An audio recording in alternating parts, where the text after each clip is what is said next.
The farmer with calloused hands enters the luxury dealership. The salespeople despise him, but they didn't know he was the owner's father. When Jack parked his old Ford Fiesta in front of the imposing Golden Horizon agricultural machinery dealership, his eyes, accustomed to the bright light of the countryside, blinked several times to adapt to the artificial lighting. State-of-the-art tractors and harvesters gleamed under strategically positioned lights, like sculptures in a modern art gallery. Jack took a deep breath and entered. Immediately, the conversations among the salespeople quieted down. Looks of bewilderment and ironic smiles were exchanged between the elegantly dressed employees in their impeccable navy blue suits. In one corner, 3 of them whispered and laughed discreetly. "Look what just walked in. I think he got the wrong address," whispered Richard Matthews, the sales manager, to his subordinates. "He must be looking for the discount tool shop." "Across the street," replied Fiona Phillips, adjusting her gold name tag. Larry Simpson, the most arrogant salesperson on the team, chewed his gum noisily before speaking. "I'll take care of him quickly and send him on his way before he scares off the real customers." Jack noticed the looks, but continued walking slowly among the expensive machines. His calloused fingers gently touched the gleaming metal, evaluating with knowledge that no one there imagined he possessed. His experienced eyes analyzed each weld, each finish, each technical detail that only a true connoisseur of the field and machinery would be able to notice. Larry approached with an artificial smile and disdainful look. "Can I help you, sir? Perhaps you're looking for something simpler." "The used equipment store is 3 blocks from here." Jack raised his eyes to the tall, well-groomed young man, noting the condescending tone in his voice. "I'm interested in that harvester," he replied with his heavy southern accent, pointing to the most expensive and technologically advanced machine in the showroom. Larry could barely contain his laughter. "That machine costs over $2 million, sir. Perhaps I could show you something more appropriate to your budget?" On the other side of the store, with a pair of attentive eyes observing the scene from the beginning, Julia Henderson, the company's financial director, remained discreetly hidden behind a pillar. Elegant in her grey pantsuit, the 38-year-old woman bit her lower lip, torn between the desire to intervene and the promise she had made to her brother, Edward Henderson, president of Golden Horizon and Jack's son. Dear listener, if you're enjoying the story, please take a moment to like and especially subscribe to the channel. It really helps us who are just starting out. Now, continuing. Jack merely nodded to Larry, without showing the discomfort he felt. Years working the land under the scorching sun had taught him patience, to wait for the right moment to harvest what he had planted. "Tell me about this machine then," Jack asked, pointing to a medium-sized tractor. That's more realistic for your case," Larry commented with false sympathy. "This model is basic, perfect for small properties. It's very simple to operate, even for someone with little education." Jack noticed the veiled insult but just nodded. "And what about the engine durability? I heard it has problems when used on rough terrain." Larry was briefly disconcerted. That technical comment was not expected from someone he judged to be ignorant. No, those are just rumors. This model is very sturdy," he lied, knowing perfectly well that that specific line had been the target of several complaints precisely because of the problem mentioned by Jack. From across the store, Julia clenched her fists when she heard the blatant lie. She had personally supervised the recall of that tractor line months ago. "And replacement parts? Are they readily available?" asked Jack. Larry ran his hand through his perfectly combed hair, beginning to get irritated with so many technical questions. "Look, sir, what did you say your name was?" Jack Henderson." A strange silence fell between them. Larry frowned for a moment as if trying to remember where he knew that surname from. "Henderson, like the company owners." "Coincidence?" Jack replied quickly. "Henderson is a common surname." Larry visibly relaxed, returning to his previous state of arrogance. "Well, Mr. Henderson, I'll be honest with you. These machines are serious investments for producers with great financial capacity. Perhaps you should start with second-hand equipment. We have a partner who deals in used machinery that I can recommend." The tone of dismissal was evident. Jack realized that the salesman had no intention of treating him as a real customer. Meanwhile, without either of them noticing, Richard Matthews had approached and was listening to the conversation with a sarcastic smile on his face. Fiona also joined the group, exchanging knowing looks with her colleagues. "Problems, Larry?" Richard asked in a falsely cordial tone. "No. Just explaining to Mr. Henderson that perhaps another establishment would be more suitable for what he's looking for," Larry replied. Fiona let out a giggle disguised as a cough. "Henderson? Like the boss? What a coincidence!" The three laughed discreetly, as if sharing an inside joke. Jack remained impassive, his eyes scanning the faces of those who belittled him. From across the store, a woman of approximately 55 years, dressed simply but elegantly, had just entered. Martha Adams, an executive secretary who had worked at Golden Horizon for more than 2 decades, immediately recognized Jack. Her eyes widened, and she was paralyzed for a moment, torn between approaching to greet him or keeping his identity secret, as she suspected was his intention by being there without announcing himself. Julia noticed Martha's presence and quickly approached her. "Martha, not a word. Dad is making an incognito visit," she whispered. Martha nodded, immediately understanding the situation. "You didn't even need to tell me. I've seen this movie before. When is your brother arriving?" "Soon. For now, let's just observe," replied Julia, turning her eyes back to the scene unfolding. In the showroom, Jack had just asked for a brochure with the machine specifications. Richard, with an impatient sigh, gestured for Fiona to fetch the most basic informational material they had. "Have you already defined an approximate budget for your key investment?" Richard asked in a condescending tone. "Depends on the machine," replied Jack, "and the payment terms." Larry discreetly rolled his eyes. "Well, our financing requires an impeccable credit history and proof of compatible income. Interest rates vary according to—" "I can pay in cash," interrupted Jack calmly. The three salespeople exchanged incredulous looks before breaking into poorly disguised laughter. "In cash? A machine worth millions?" Richard couldn't hide the disdain in his voice. "Mr. Henderson, with all due respect, but do you have any idea of the value of these machines?" Jack just smiled slightly. "Yes, I do. I worked many years to understand the real value of things." At the back of the store, the automatic doors opened again. A tall man, approximately 40 years old, wearing a tailored suit and discreet glasses, entered the dealership. Edward Henderson, president and main shareholder of Golden Horizon, walked silently to where his sister and Martha were observing the scene. "How long has it been?" he asked in a low voice. "Almost 20 minutes. Long enough to hear all kinds of absurdity," replied Julia, with tension in her voice. Edward observed his father being treated with disdain by the employees. His expression hardened, but he maintained his composure. "Is Kevin here yet?" asked Edward, referring to the general manager of the region. "Not yet. I called him 10 minutes ago. He said he was resolving an emergency at another branch and is coming here immediately," replied Martha. In the center of the store, Jack continued to ask technical questions about the machines, demonstrating knowledge that clearly disconcerted the salespeople. Larry had gone from condescension to visible discomfort.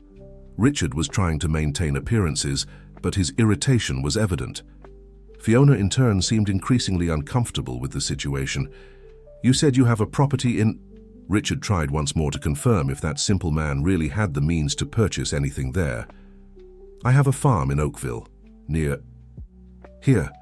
I mainly grow corn, but I also have a section with fruits and vegetables," replied Jack. "A small farm, I imagine," commented Larry with disdain. "Sufficient for my needs," replied Jack with dignity. It was at that moment that Kevin Prentice, the regional manager responsible for 5 branches of Golden Horizon, hurriedly entered the store. Seeing Martha, Julia, and Edward gathered, he immediately understood that something serious was happening. When his eyes fell on Jack being attended by the salespeople, he visibly paled. He knew the company's founder well, although he hadn't seen him in years. "How long has he been here?" Kevin asked in a low voice, joining the group. "Long enough to see how we treat customers who don't appear wealthy at first glance," replied Edward coldly. In the center of the store, the situation was becoming tense. Jack had asked to test the seat of the harvester, to which Larry responded with impatience. Sir, these machines are not for testing. They are high-precision equipment. Besides, honestly, I think we're wasting time here. You clearly cannot afford any of these machines." Jack raised his eyebrows, surprised by the rude frankness. "And you came to that conclusion based on what?" "With all due respect, it's just looking at you," replied Larry without any filter. "Your car, your clothes. We know our target audience, and you definitely aren't part of it."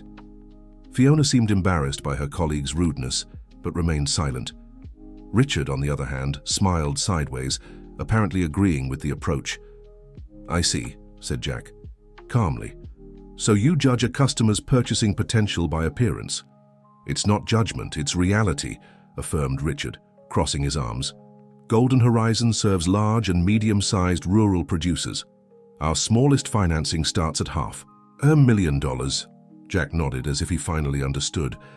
"And if I wanted to buy not one but 3 harvesters?" Larry couldn't contain himself and let out a laugh. "Look, sir, we already understand the game. Why did you come here? To feel important for a day? To tell your friends you almost bought $1 million machine?" "Larry!" Fiona finally intervened, shocked by the rudeness. "That was unnecessary." "What's unnecessary is wasting time with someone who clearly can't afford even the most basic model," Larry retorted. From across the store, Edward made a move to approach, but Julia held him back. "Wait," she whispered. "Let Dad show what he came for." Jack looked directly into Larry's eyes, showing no anger, just a disconcerting tranquility. "Son, 40 years ago I bought my first tractor. It was a simple, used model that cost all my savings at the time. The salesman who helped me didn't have a luxury car or an expensive suit, but he treated me with respect and dignity. He explained every technical detail, showed me how it worked, and even invited me for coffee while we talked about planting and harvesting. Today, that salesman is my godfather, and that small store," Jack made a significant pause, "has become one of the largest agricultural machinery networks in the country." A heavy silence fell over the group. Larry and Richard exchanged confused looks. Fiona began to pale, as if a terrible thought had just occurred to her. "What are you trying to say?" asked Richard, suddenly cautious. Before Jack could answer, Edward, Julia, Martha, and Kevin approached. The contrast between the elegant group and the farmer in simple clothes couldn't be more evident, but there was something in the posture of all of them that suggested a connection to the salespeople. "Dad," said Edward with respect, embracing Jack, "I see you've already met part of our team." The expressions of the 3 salespeople instantly transformed. The blood seemed to drain from their faces. Larry emitted a choking sound, as if he had just swallowed something bitter.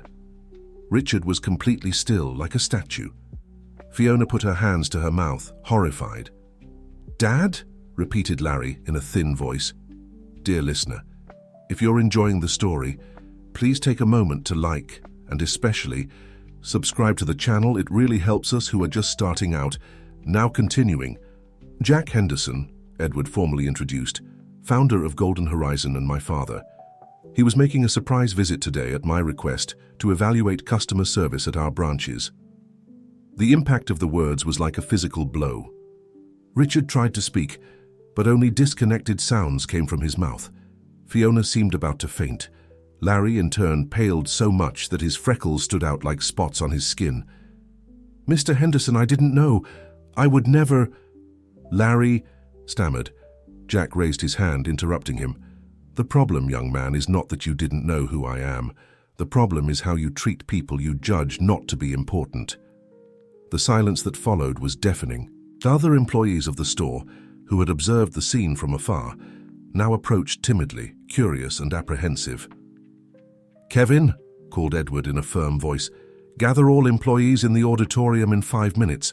We'll have an emergency meeting." Kevin nodded quickly, visibly nervous, and left to fulfill the order.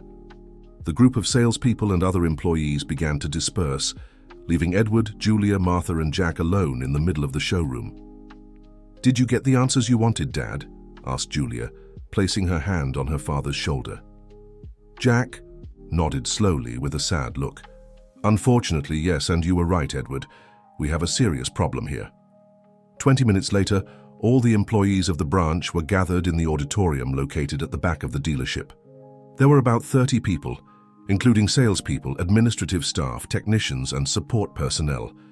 The nervous murmur ceased immediately when Edward, Julia, Martha, and Jack entered the room. Edward walked to the center of the small stage.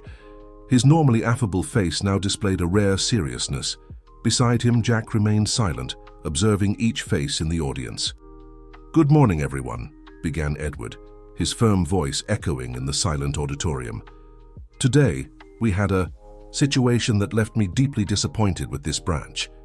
My father, Jack Henderson, founder of this company, came to make an unannounced visit and was treated with disrespect and prejudice by some of you."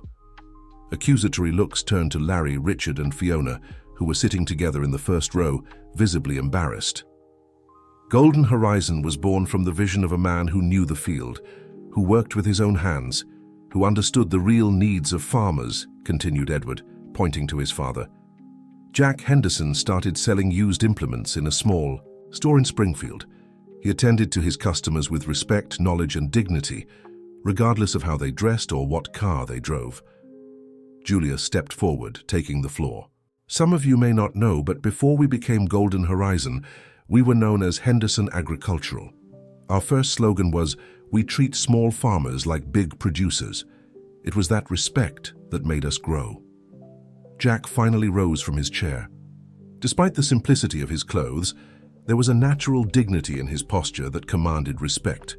"I didn't come here to cause problems for anyone," he began with a calm but firm voice. "I came because my son was concerned about the customer satisfaction reports from this branch, which have been falling in recent months. Now I understand. Why?"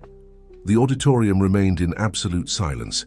Even the sound of the breathing of those present seemed to have been suspended. "I was a small farmer all my life," continued Jack. "I worked hard to expand my lands, acre by acre. When I started selling machines, I made a point of treating each customer as I would like to be treated, with respect. It didn't matter if they came to buy a hoe or a tractor." Edward resumed speaking. "What happened today does not reflect the values of our company. Golden Horizon does not discriminate against customers based on appearance, accent, origin, or any other reason." At that moment, the doors of the auditorium opened and a tall man, approximately 50 years old, hurriedly entered.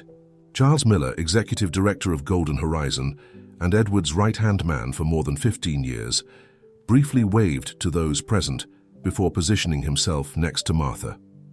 "I apologize for the delay," he said. "I was finalizing the reports you requested." Edward nodded in acknowledgement before turning again to the audience. "From today, we will implement changes in this branch. First, Kevin Prentice will no longer be the regional manager responsible for this unit." A murmur ran through the auditorium. Kevin, who was sitting in the front row, lowered his head in acceptance.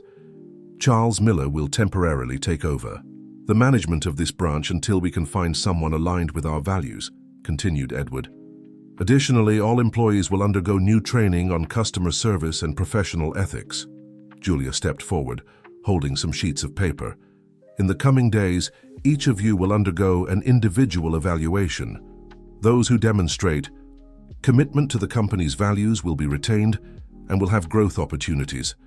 Those who do not align," she made a significant pause, "will be invited to seek opportunities elsewhere." Gazes turned again to Larry, Richard, and Fiona, who seemed to want to disappear into their chairs. "As for you three," said Edward, looking directly at them, "we will have a private conversation after this meeting." The atmosphere in the auditorium was heavy. Some employees seemed genuinely repentant, others nervous, and a few indignant about the situation. A young woman in the third row timidly raised her hand. Edward nodded for her to speak. "Mr. Henderson, my name is Rachel Thompson. I've been working in administration for 6 months. I wanted to say that not all of us agree with this type of behavior. Many of us try to do a good job with respect for all customers." Several heads nodded in agreement. Edward smiled slightly, for the first time since the meeting began. "We know that, Rachel. And it's people like you who give us hope. This company was built by people who believe in the value of honest work and mutual respect." Jack stepped forward. "When I started over 40 years ago, I had nothing but knowledge and a desire to help farmers in the region. Many underestimated me because of my simple ways, my lack of formal education. But I knew the land, knew the machines, and respected every producer, whether they owned 1,000 acres or a small farm. He paused, looking at each face in the auditorium. What saddens me today is not the disrespect toward me. It's knowing that perhaps many customers have been mistreated in the same way, simply because they didn't seem rich or important enough. A heavy silence followed his words. Many employees lowered their eyes, ashamed. But I believe in people's capacity to change, continued Jack, to learn from mistakes. This company has always been like a family to me. And in a family, when someone makes a mistake, we correct them, teach them, and give them another chance. Edward put his hand on his father's shoulder. That's why, instead of radical measures, we decided to give you the opportunity to prove that you can do better, that you can honor the history and values of this company. Charles Miller stepped forward, holding a folder of documents. Starting tomorrow, we will begin a new training program. Everyone, without exception, will participate. Additionally, we will implement a much more rigorous customer service evaluation system. Martha also spoke. As an executive secretary who has worked in this company for more than 20 years, I can say that we have faced challenges before. We grew, we modernized, but we never lost our essence. Or at least, we shouldn't have lost it. Edward concluded the meeting with firm words. I hope you all understand the seriousness of this situation and the opportunity you are being given. We will no longer tolerate behaviors like those we saw today. This company was built with respect, and it is with respect that it will continue to grow. After the meeting, the employees dispersed into small groups, nervously commenting on the events. Larry, Richard, and Fiona were called to the meeting room adjacent to the auditorium, where Edward, Julia, Charles, and Jack awaited them. When they entered, the three looked completely different from the arrogant salespeople of hours ago. Larry's face was red with shame. Richard kept his eyes fixed on the floor. Fiona seemed to have been crying. Please, sit down, indicated Edward. The three obeyed in silence. You know why you're here, began Edward. The behavior demonstrated today is unacceptable in any company, but especially at Golden Horizon. Mr. Henderson, we apologize, began Larry with a trembling voice. I would never have imagined... Edward interrupted him with a gesture. That's exactly the problem, Larry. You shouldn't treat a customer badly because they don't seem important. You should treat all customers well, regardless of who you think they are. Fiona wiped away a tear. Mr. Henderson, I know I have no excuse, but I want you to know that I felt uncomfortable with the situation. I should have done something, should have intervened. Yes, you should have, agreed Julia firmly. Silence in the face of prejudice is almost as bad as prejudice itself. Richard, who had remained silent until then, finally spoke. What will happen to us? Charles Miller opened his folder and removed 3 documents. That depends on you. We have 2 options here for each of you. A termination notice or a commitment to a new probationary period. The 3 looked surprised. You have a choice to make, explained Edward. You can acknowledge your mistake, agree to go through a retraining period, and commit to fundamentally changing your approach with customers, or you can choose to leave the company today. Jack, who had remained silent, finally spoke. When I was young, I made many mistakes. I treated people badly who didn't deserve it. I judged books by their covers. But I had people who gave me the chance to learn and grow. I believe everyone deserves that chance. Larry raised his eyes, visibly emotional. I want that chance, sir. I know I don't deserve it, but if you allow me, I want to learn to be better. Fiona nodded energetically. Me too, please. I love working here, and I know I can do better. Richard seemed more reluctant, but finally spoke. If you're willing to give me another opportunity, I promise not to waste it. Edward exchanged looks with his father, sister, and Charles. There was a mixture of skepticism and hope on their faces. Very well, he finally said. You will have that chance. But know that you will be under constant observation. Any slip, any attitude that goes against the company's values will result in immediate dismissal. Is that clear? The 3 nodded in agreement.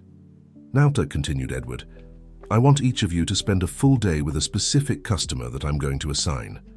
Charles handed each of them a folder with information. Larry, you will accompany Mrs. Johnson, a small organic vegetable producer. Richard, You will spend the day with Mr. Wilson, who has a subsistence farm but is interested in modernizing his milk production. And Fiona, you will visit the Oakville Small Farmers Association, which is looking for shared machinery options. The three seemed surprised by the assignments. The goal is for you to understand the real needs of these customers, explained Julia, to see beyond appearances, beyond immediate purchasing power, and find solutions that really work for them. And more importantly, added Jack, to learn to see the value of each person, regardless of the size of their bank account or the clothes they wear. 3 days after Jack's fateful visit, the Golden Horizon branch in Riverside already showed visible signs of transformation. Charles Miller had implemented immediate changes to the store layout, creating a more welcoming and less intimidating space for customers of all profiles. The waiting area, previously minimalist and cold, now had comfortable armchairs, a table with coffee, water, and homemade cookies. Photos of gigantic and luxurious machines had given way to images showing equipment of various sizes, being used in varied properties, from large farms to small homesteads. Larry, Richard, and Fiona had returned from their experiences with the assigned customers visibly transformed. During that day's morning meeting, each of them shared their impressions with the team. Mrs. Johnson taught me more about sustainable agriculture in one day than I learned in 3 years of college, confessed Larry. She cultivates 2 acres of organic vegetables and has a loyal clientele that pays a premium for her products. With the right equipment, she could triple her production. Richard, normally the most resistant to change, seemed genuinely touched by his experience. Mr. Wilson has been producing milk for 40 years with practically artisanal methods. Even so, he achieves a quality that dairies in the region compete for. He doesn't need the most expensive tractor we have, but an automated milking machine and a refrigeration system would make all the difference in his business. Fiona completed. The Small Farmers Association brings together 20 families who share costs and equipment. Together they have considerable purchasing power, and they're interested in collective financing for cutting-edge machinery. It's a business model we hadn't even considered before. Charles smiled, satisfied with the progress. This is exactly what we expect from you. To see beyond the obvious, to understand the real needs of each customer, and to propose solutions that make sense for them. Meanwhile, at the Golden Horizon headquarters in Chicago, Edward, Julia, and Jack were discussing the next steps for the company. They were gathered in the boardroom, an elegant but not ostentatious space, decorated with historical photographs of the company's evolution and some industry recognition trophies. Charles's preliminary reports are promising, commented Julia, analyzing the documents on her tablet. The team seems to have understood the message. It's still too early to claim victory, pondered Edward. Behavioral changes take time to consolidate. We need to ensure that this transformation is permanent and spreads to other branches. Jack, who was observing the city through the large window of the room, turned to his children with a serene expression. You know, when I started in this business, I had a very simple dream: to help farmers like me gain access to equipment that would make their work easier. I never imagined that one day we would have dozens of branches, hundreds of employees, millions in revenue.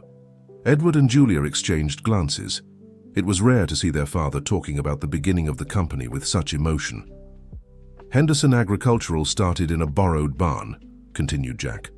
I sold used parts, repaired old tractors, and sometimes traded services for bags of rice or beans when the customer didn't have money.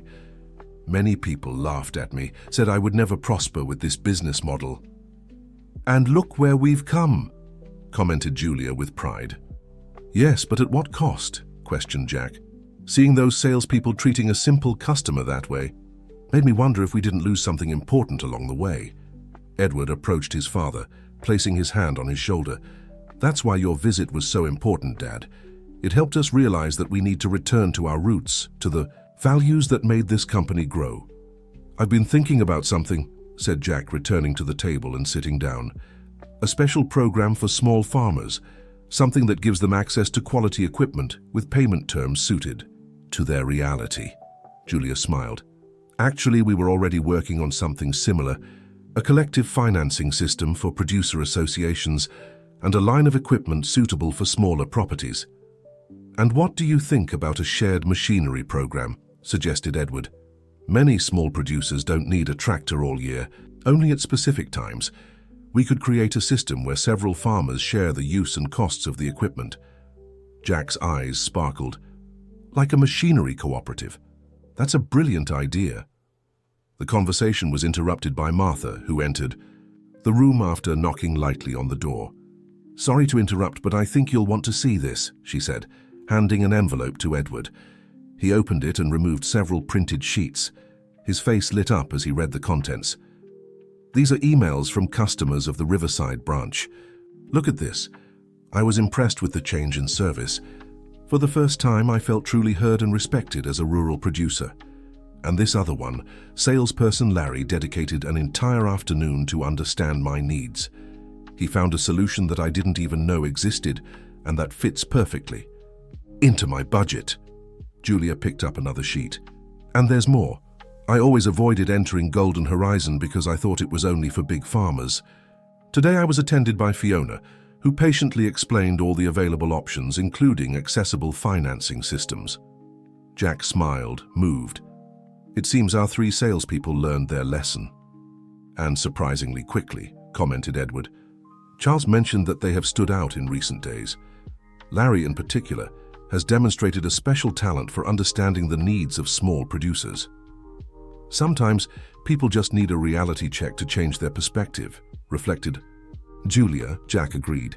"Most people have the capacity to evolve when confronted with their own prejudices. The important thing is to give them the opportunity and the tools for that transformation." Martha, who remained at the door, added, "Charles also mentioned that they are organizing a field day for next month. They will invite small and medium producers to visit the branch, participate in workshops, and test equipment without commitment." "That's excellent," exclaimed Edward. "It's exactly the kind of initiative we want to see in all our units." "And speaking of all units," continued Martha, "Charles believes it would be important to conduct similar training in other branches to prevent situations like the one we witnessed from happening elsewhere." Julia nodded. "I'm already organizing that. In fact, I'm thinking of creating a permanent recycling program for all employees, focused on the company's fundamental values." "And I had an idea," added Edward. "What do you think about including periodic visits from mystery shoppers to all branches? People of different profiles who would evaluate the service without the employees knowing they're being tested." "Brilliant," agreed Jack. "And I suggest that some of these mystery shoppers be real farmers, simple people who know the field and the machines." "We can start immediately," said Julia, making notes on her tablet. "I have contacts in rural producer associations who would certainly agree to participate." Dear listener, if you're enjoying the story, please take a moment to like and especially subscribe to the channel. It really helps us who are just starting out. Now continuing. 2 weeks later, the transformation at the Riverside branch was complete. The environment had become more welcoming, and the product mix now included options for properties of all sizes, from small farms to large ranches. Larry, in particular, had stood out in this process of change. The salesperson who previously discriminated against customers based on appearance was now the sales champion for small farmers. His experience with Mrs. Johnson had awakened in him a genuine understanding of the needs of family producers. That Saturday morning, the branch was especially busy. It was the day of the open field event, conceived by Larry and enthusiastically approved by Charles. Dozens of small and medium rural producers circulated through the store, participating in workshops, testing equipment, and talking with technical consultants.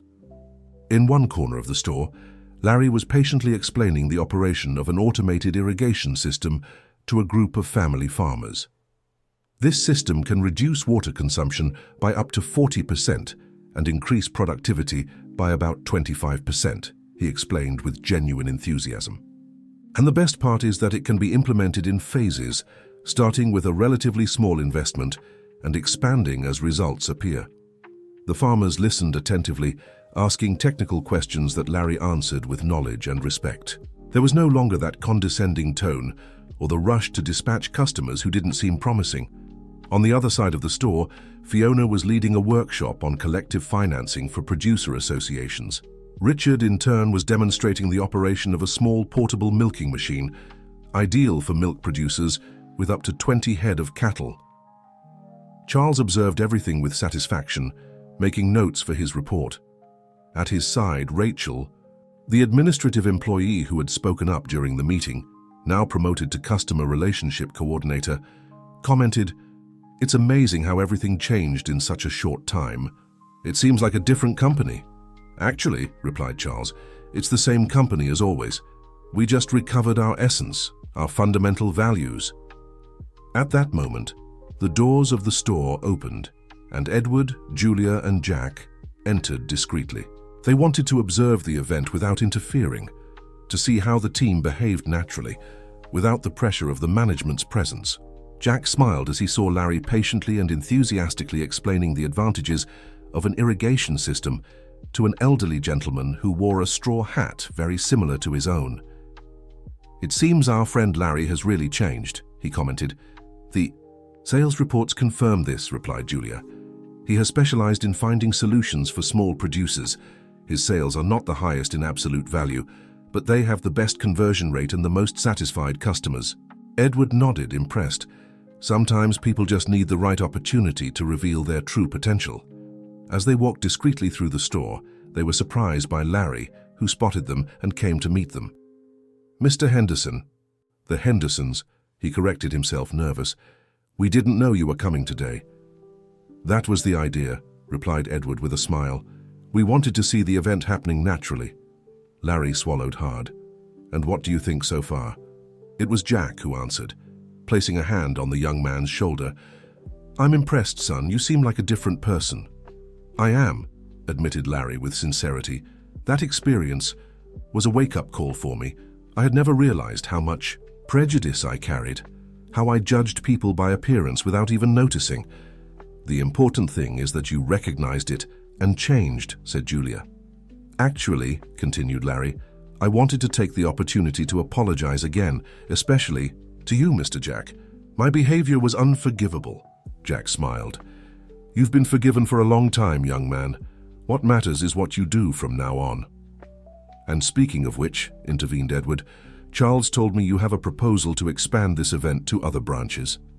Larry's face lit up.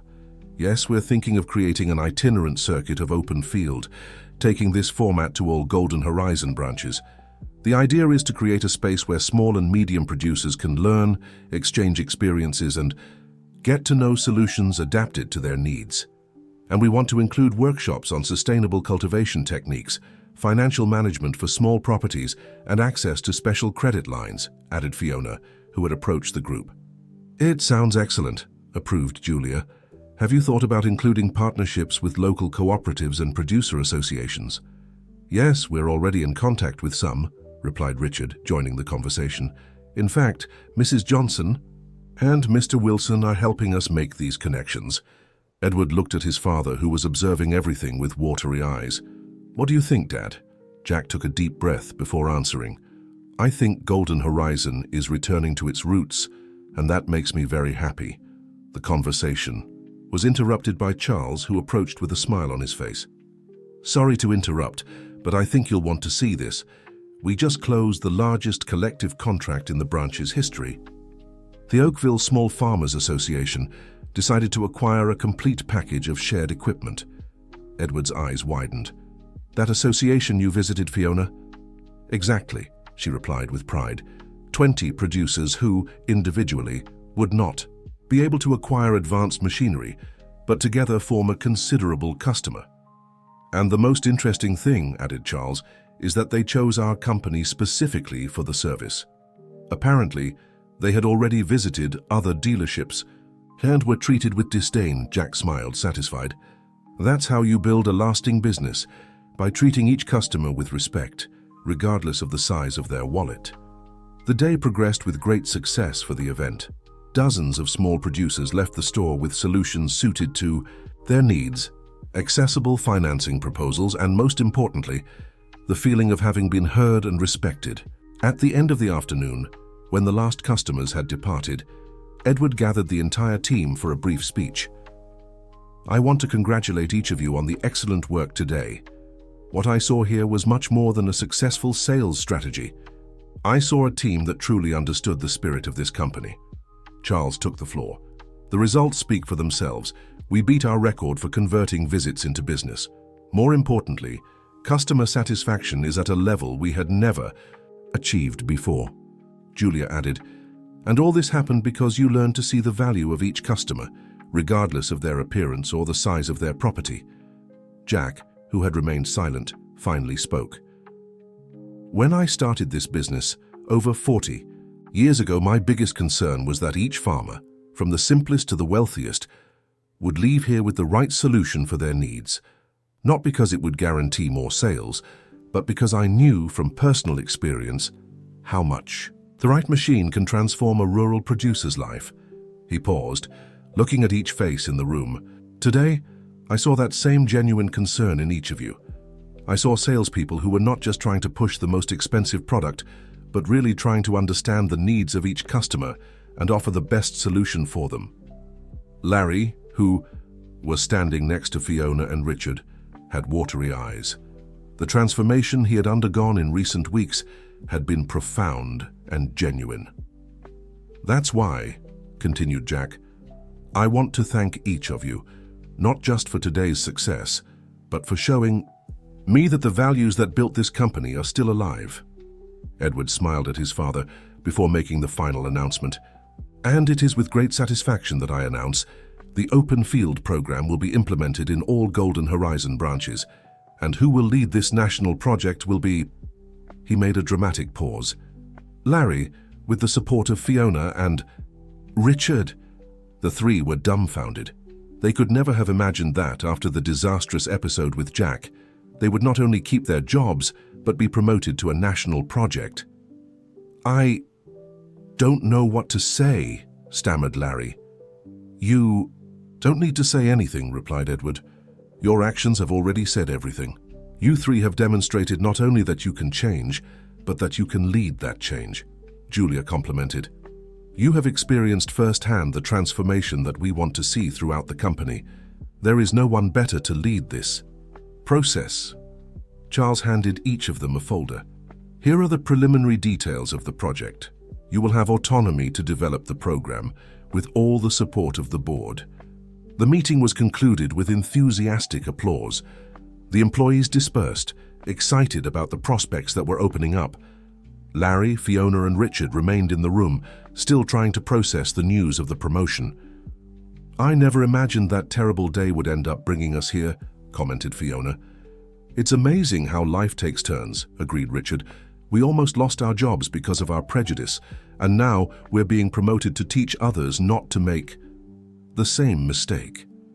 Larry remained silent, absorbed in his thoughts. Are you okay, Larry?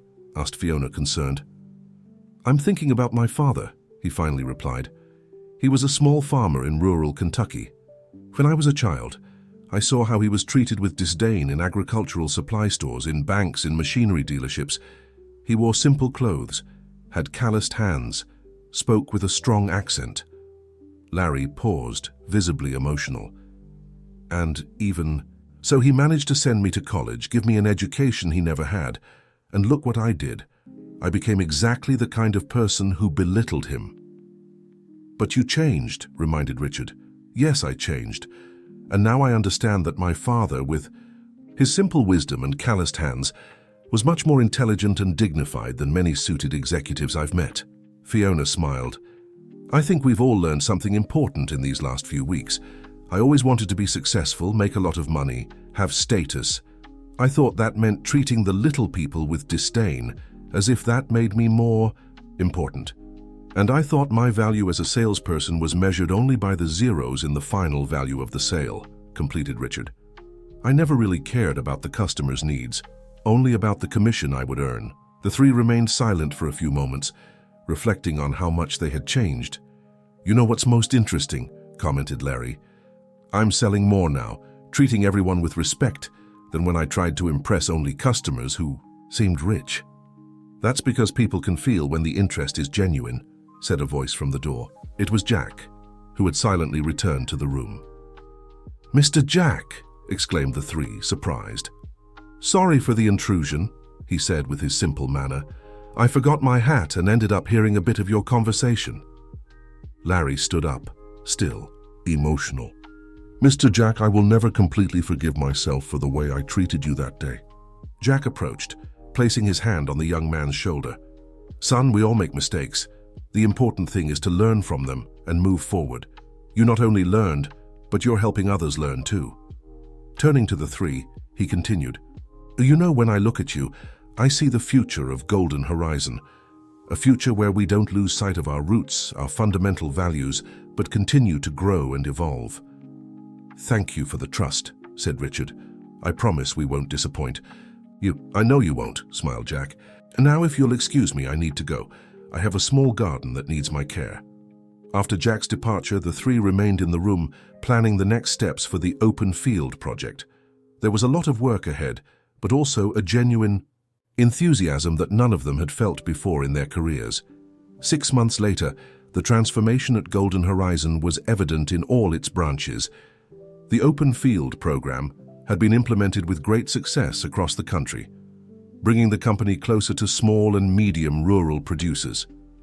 The headquarters in Chicago had undergone a remodeling of its main lobby, where before there were only photos of the most imposing machines. Now there was a mural called Our Roots, with historical images of the company, including several of Jack in his early years as a salesman and later as founder of Henderson Agricultural. On a sunny morning, a new Golden Horizon branch was being inaugurated in Glendale, an important agribusiness hub in the Midwest. The modern but welcoming building had been designed following the company's new guidelines, inclusive spaces that respected the diversity of American rural producers. Edward, Julia, Charles, and Jack were present for the inauguration ceremony. Larry, now National Director of the Open Field Program, would be responsible for conducting the event. Before the official opening, the four were talking in the meeting room of the new branch. "The numbers for the last quarter exceeded all expectations," commented Julia, showing the graphs on her tablet. "The most impressive thing is that we grew significantly in the small and medium producer segment without losing market share in large properties." "It's what I always said," commented Jack. "When you respect all customers equally, the market responds positively." Edward agreed. "The collective financing program for producer associations already represents 15% of our total revenue. It's a segment we practically ignored before. And customer satisfaction has never been so high," added Charles.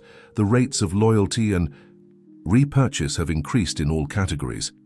"But you know what really makes me happy?" intervened Jack. "Seeing that our company is really making a difference in the lives of rural producers. We're not just selling machines. We're helping to transform American agriculture, making it more accessible and sustainable." The conversation was interrupted by a knock on the door. It was Larry, impeccably dressed for the occasion, but with a sparkle in his eyes that reflected his true inner transformation. "We're ready to start," he announced. "We have more than 200 guests outside, including representatives from 12 small producer associations." Edward stood up. "Let's go then. This is an important day for all of us."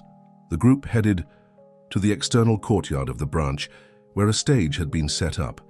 Hundreds of people were waiting for the ceremony to begin, from large farmers in executive attire to small farmers with their straw hats and plaid shirts, all treated with the same respect and attention by the Golden Horizon team.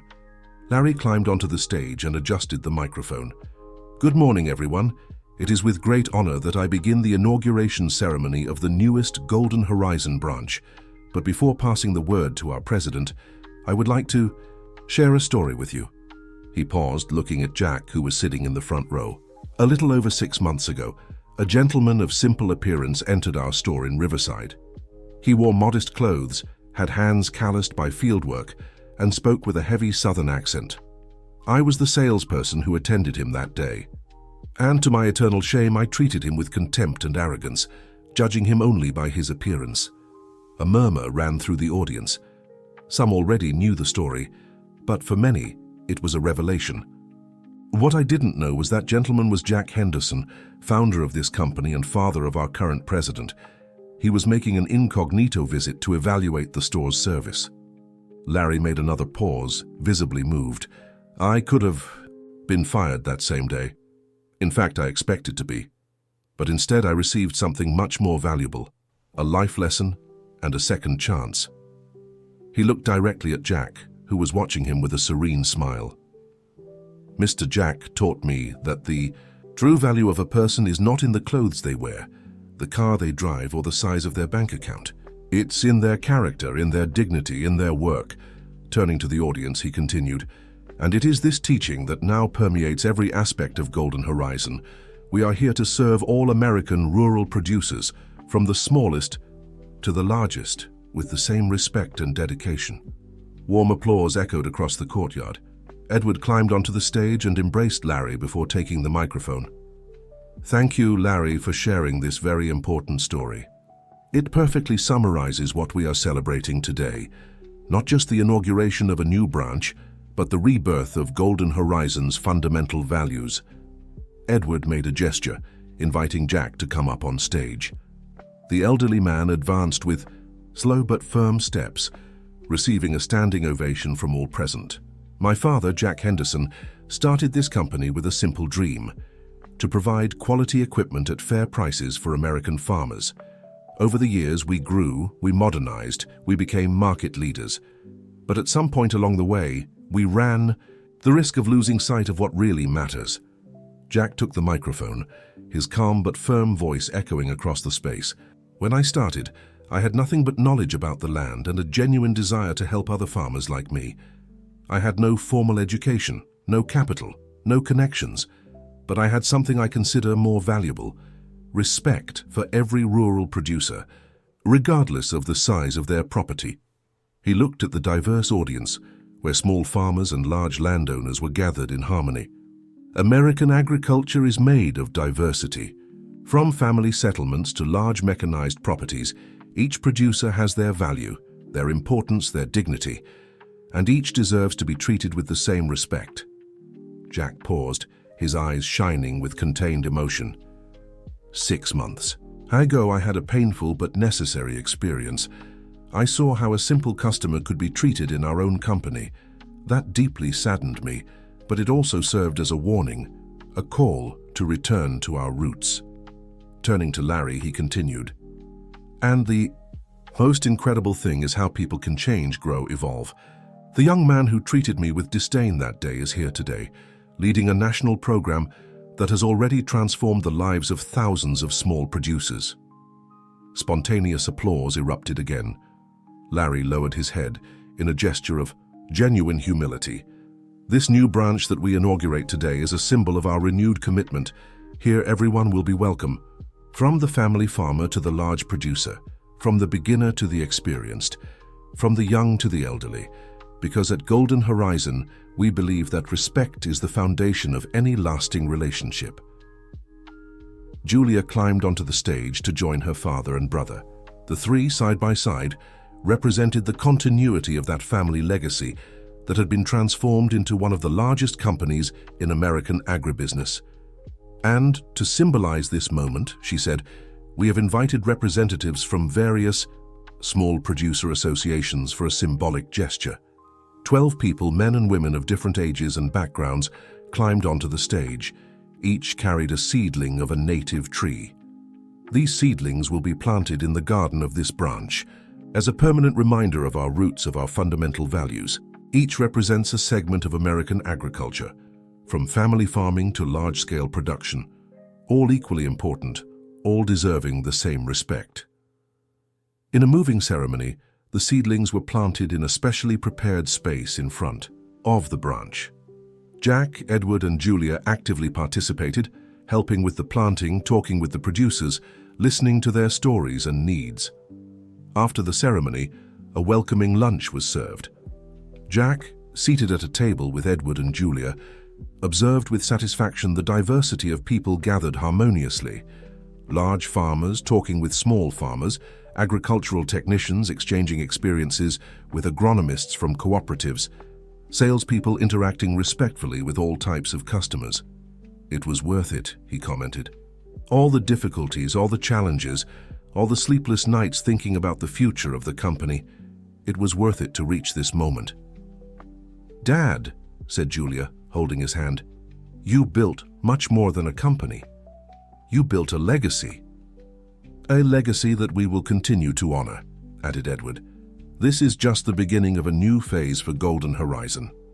Larry approached the table, accompanied by Richard and Fiona, now regional directors of the Open Field program.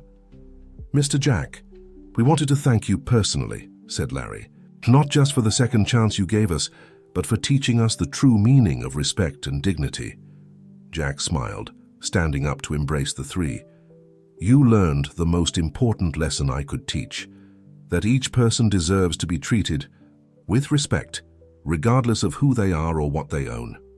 Looking around at the modern and welcoming branch, at the dedicated employees, at the satisfied customers, Jack felt a deep sense of fulfillment.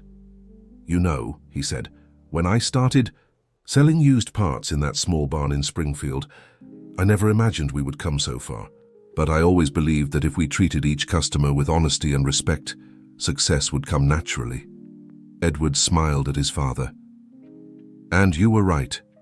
Golden Horizon has become a leader not only in sales, but in customer satisfaction, in innovation, in social responsibility. All because we returned to our roots," added Julia, "to the values that you taught us since we were small." Jack looked around one last time before concluding, "In the end, it doesn't matter how much money we make, how many machines we sell, or how many branches we open. What really matters is how we treat people along the way. And that, my children, is the true legacy of Golden Horizon." The end. And you, reader, what did you think of this transformation journey at Golden Horizon? Do you believe that respecting customers, regardless of their appearance, is fundamental to the success of any business? Share your experience in the comments, and don't forget to like and subscribe to the channel to follow more exciting stories like this one.